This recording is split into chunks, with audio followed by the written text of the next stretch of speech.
Start. नमस्कार विद्यार्थी मित्रांनो, तुमच्यासाठी मी आज एक महत्त्वाचा टॉपिक घेऊन आलेलो आहो. स्कॉलरशिपचे विद्यार्थी असेल 5व्या वर्गाचे किंवा ते नवोदयसाठी त्यांनी फॉर्म भरलेला असेल आणि आता ते तयारीसाठी लागलेले असेल, तर त्यांच्यासाठी एक महत्त्वाचा एक गणिताचा जो टॉपिक आहे, तो टॉपिक आज मी घेऊन आलेलो आहो तुमच्या समोर आणि नक्की तुमच्या तो खूप कामामध्ये पडणार आहे.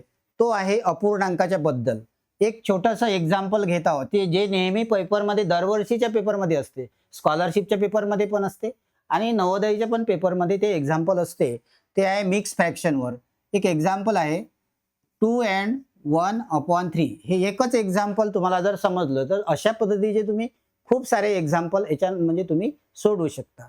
तर प्रश्न कसा विचारला जातो की 2n1/3 is equal to question mark, म्हणजे या फ्रॅक्शनची नेमकी किंमत किती राहणार आणि ती किंमत कशी काढायची आहे. तर मित्रांनो, एक सिंपल तुम्हाला मी या ठिकाणी ट्रिक सांगत आहो की एक तर तुम्ही काय करा की 2 आणि 3चं मल्टिप्लिकेशन करा आणि त्यामध्ये 1 ॲड करा. आता मी तुम्हाला सांगत आहो की पहिली मेथड आहे 2 × 3, म्हणजे हा जो डिनॉमिनेटर आहे आणि हा जो समोरचा नंबर आहे 2 × 3 + 1 अपॉन हा डिनॉमिनेटर तुम्हाला पुन्हा लिहायचं आहे. तर याचं जर मल्टिप्लिकेशन आणि ॲडिशन केली तर 2 3 जार 6 + 1 अपॉन 3 इज इक्वल टू 7/3. अशा पद्धतीने त्याला तुम्ही 7/3 मध्ये कन्वर्ट केलेला आहे. मिक्स फ्रॅक्शन होता, म्हणजे याचं रीडिंग पहा कसं करायचं. 2n1/3 असं त्याचं रीडिंग करायचं.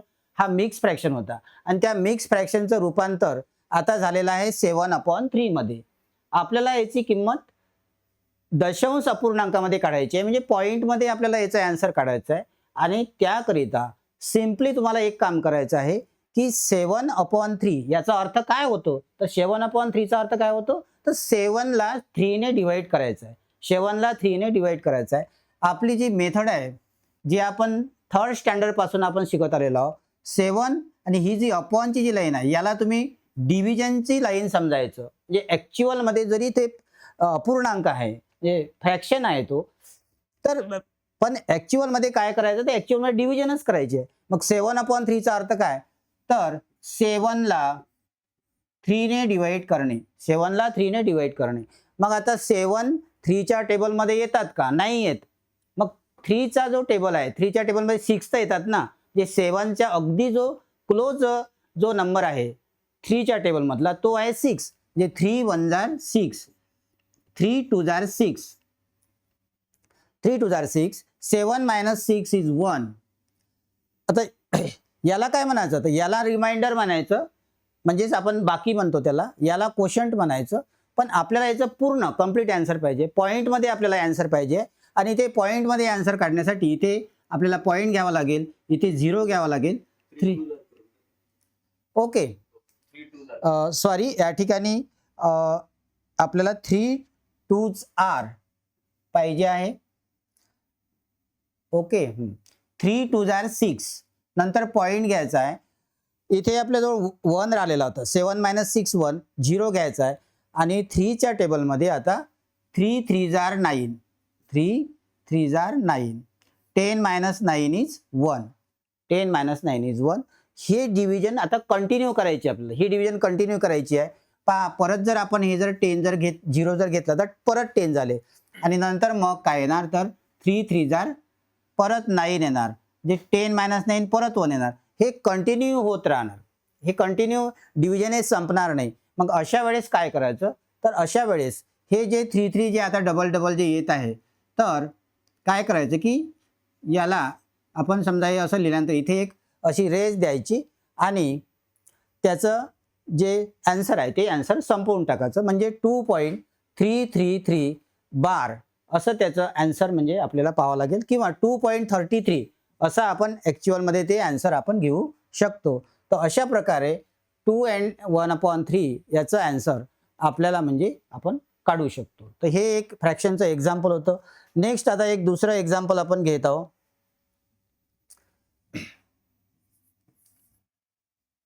5n1/2 + 3n1/2 + and 1/2. तर मित्रांनो एक लक्ष द्या की समजा तुम्ही बाजारामध्ये समजा गेले आणि समजून झालं की तुम्ही या ठिकाणी काही वस्तू विकत घेतलेल्या आहे, म्हणजे धान्य विकत घेतलं किंवा काही वस्तू विकत घेतलेल्या आहे. समजा आता 5 and 1/2 चा अर्थ काय आहे, तर समजून चला की तुम्ही राईस विकत घेतलेला आहे. 5.5 किलो समजा तुम्ही राईस विकत घेतलाय. कारण हाफ म्हणजे काय, तर हाफ म्हणजे अर्धा किलो. मग समजा तुम्ही या 5 and हाफ म्हणजे 5.5 किलो समजा तुम्ही राईस विकत घेतला, असं कल्पना करायची आहे. 3.5 किलो समजा तुम्ही डाळ वगैरे विकत घेतली किंवा हे जे समजा 2 and हाफ म्हणजे 2.5 किलो समजा तुम्ही आणखी एखादी दुसरी वस्तू विकत घेतली. तर त्याची जर तुम्ही ॲडिशन केली, तर ती ॲडिशन एकदम तुम्ही फास्ट ॲडिशन करू शकता आणि त्याचं ॲन्सर एका स्टेपमध्ये सुद्धा आपण करू शकतो. तर कसं करायचं? तर हे जेवढे काही कंप्लीट नंबर आहे 5, 3 आणि 2 याची ॲडिशन पहिले करून घ्या. म्हणजे 5 + 3 किती झाले तर 8 आणि 8 + 2 किती झाले तर 10 झालेली आहे. नंतर आता हे हाफ जे आहे त्याची ॲडिशन करून घ्या. म्हणजे हाफ इथला हाफ घेतला आपण, इथला हाफ घेतला, नंतर हा इथला हाफ घेतला. बरोबर. मेथडनं पण सुद्धा आपण हे ॲन्सर काढू शकतो. मग हे 10. मग आता तसं जर आपण अर्धा किलो 1.5 किलो झालं, हे 1.5 किलो झालं तर मग ते लिहायचं कसं हा प्रश्न येतो. आणि म्हणून आपण काय करायचं, हे डिनॉमिनेटर 5 हे सगळे डिनॉमिनेटर सारखे आहे, 2 सगळे डिनॉमिनेटर आहे. मग ह्या डिनॉमिनेटर जो आहे ना हा 2च लिहायचा.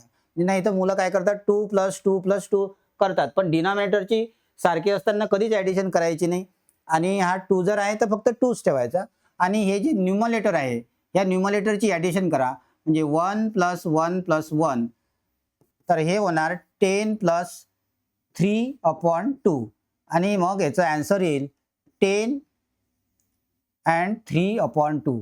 10 and 3/2 म्हणजे मिक्स फ्रॅक्शनमध्ये आता ॲन्सर आलेला आहे. आपण तर पहिल्या एक्झाम्पलमध्ये आपण मिक्स फ्रॅक्शनचं पॉईंटमध्ये ॲन्सर कसं काढायचं ते आपण पाहिलेलं आहे. आणि आता आपण एक ॲडिशन केलेली आहे मिक्स फ्रॅक्शनची. आणि मिक्स फ्रॅक्शनची ॲडिशन आपण केल्यानंतर आपल्याला त्याचा ॲन्सर एक मिक्स फ्रॅक्शन भेटलेला आहे, एक मिक्स फ्रॅक्शन भेटलेला आहे. आणि आता हेच ॲन्सर समजा जर ऑप्शनमध्ये असेल तर समजा तुमचं काम संपलं. पण समजा तुम्हाला हे ऑप्शन नाही दिसून राहिलं, जे 4 ऑप्शन तुम्हाला पेपरमध्ये दिले राहील त्यामध्ये हे ऑप्शन नाही दिसून राहिलं, मग काय करायचं?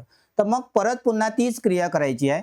तर 10 2 20 म्हणजे ह्या 10चं आणि ह्या 2चं मल्टिप्लिकेशन करायचं, त्यामध्ये हा न्यूमरेटर प्लस करायचा आणि नंतर हा डिनॉमिनेटर घ्यायचा.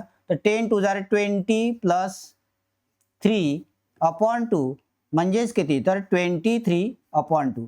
आणि आता 23/2 म्हणजे काय, तर ते अपॉनची जे लाईन आहे ते डिव्हिजनचं काम करणार आहे. म्हणजेच आता आपल्याला काय करावं लागेल, 23ला कितीनं डिवाइड करावं लागणार आहे तर 2नं डिवाइड करावं लागणार आहे.